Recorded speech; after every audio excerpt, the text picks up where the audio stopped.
We know that Thanos' Infinity Gauntlet is going to be making a return in Avengers Endgame. The only question is just what's going to happen with it. Will one of the heroes manage to take the Infinity Gauntlet and use its incredible power for themselves? Here's why these superheroes might wear the Infinity Gauntlet in Endgame.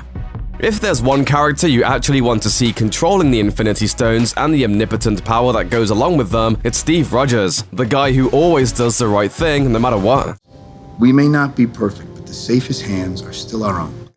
If he got his hands on the gauntlet, then it's easy to see how all that death and destruction at the end of Infinity War could be corrected. It set things right again, even if there was a huge cost to doing so, which there almost certainly would be. When Thanos uses the Infinity Gauntlet at the end of Infinity War, we see that the gauntlet itself is burnt out and damaged, nearly shattered by the forces that it channeled. That's no mean feat, considering that it was crafted by the same dwarves who crafted Mjolnir, which took a literal goddess of death to break. Thanos survived the gauntlet's power surge, but he's also an incredibly powerful titan. Captain America can run faster than a luxury vehicle, leap off rooftops, and bicep curl a helicopter, and he's the moral fiber that holds the Avengers together. Language! His indomitable will would no doubt give him the ability to use the gauntlet, but surviving it is a different question. The backlash in controlling those forces and unwinding time to make things right would give him the perfect opportunity for the heroic sacrifice that would bring the character to the end that Chris Evans and the Russo brothers have been hinting at. Tony Stark might not seem like the prime candidate to wear the gauntlet, but if you think about it, he fits. Wait for it. Like a glove. After all, for all its mystical sci-fi trappings, the gauntlet is just another piece of technology, and technology is Iron Man's specialty. When did you become an expert in thermonuclear astrophysics? Last night.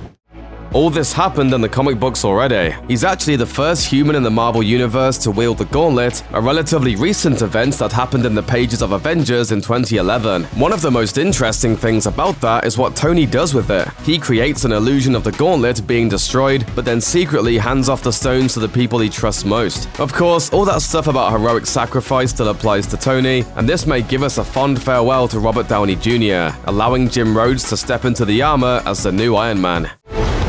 Merry Christmas, Bunny. The most likely character to wear the Infinity Gauntlet in Endgame might also be the most surprising, at least for MCU fans who haven't checked out the source material. Thanos' daughter Nebula played a critical role to the Infinity Gauntlet storyline in the comics, and given what happened to Gamora in Infinity War, she has a personal motivation too. In the original Infinity Gauntlet storyline, Thanos' murder of half the universe isn't his climactic goal, it's his opening move. When the surviving heroes head out to the edge of the universe, Thanos brutally destroys them one by one. All the while, Nebula is there watching, trapped in a desiccated corpse and kept on the edge of life and death just to amuse Thanos. There is, however, enough consciousness left in her that she's able to eventually steal the gauntlet when Thanos abandons his body, and shifts the timeline back by 24 hours before Thanos snapped his fingers and killed off the heroes. If the movies go a similar way, that could add a very personal element to the struggle against Thanos. In the movies, Nebula has been tortured her entire life, her body replaced piece by piece with cybernetics as punishment for her failures, leaving her in the disassembled state that we see in Infinity War. She's already vowed to hunt him down and return the favor. Until he knows some semblance of the profound and unceasing pain I know every single day. Yeah. Not only that, but Gamora, the sister who tried to protect her, was murdered by Thanos. If Gamora stays dead, Nebula's vengeance on Thanos would be very satisfying, and could even set her up to join the Guardians, bonding with Star-Lord over the loss of Gamora. Well. You should have killed me. Would have been a waste of parts. No! Bruce Banner might just be the most compelling choice to get control of the Infinity Gauntlet in Endgame. Since Thor Ragnarok, we've seen the Hulk at war with his alter ego, and in Infinity War, that was compounded when the greener side of Banner's personality refused to come out and fight, even when the world was at stake.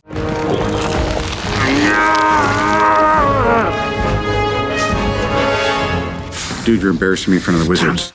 If Banner does take control of the gauntlet, he might use it to finally find the harmony between the warring factions of his psyche that he's been looking for since he was created. That could give us another element of the comics, a unified version of the Hulk who has the gamma-powered body of the Green Goliath and the brilliant mind of Bruce Banner. We could get quite a bit out of the idea of Banner controlling the Infinity Gauntlet, including a chance for Mark Ruffalo to do some Hulk acting that wasn't limited to monosyllables and smashing. I smashed you. Yeah, sure. Baby arms. What?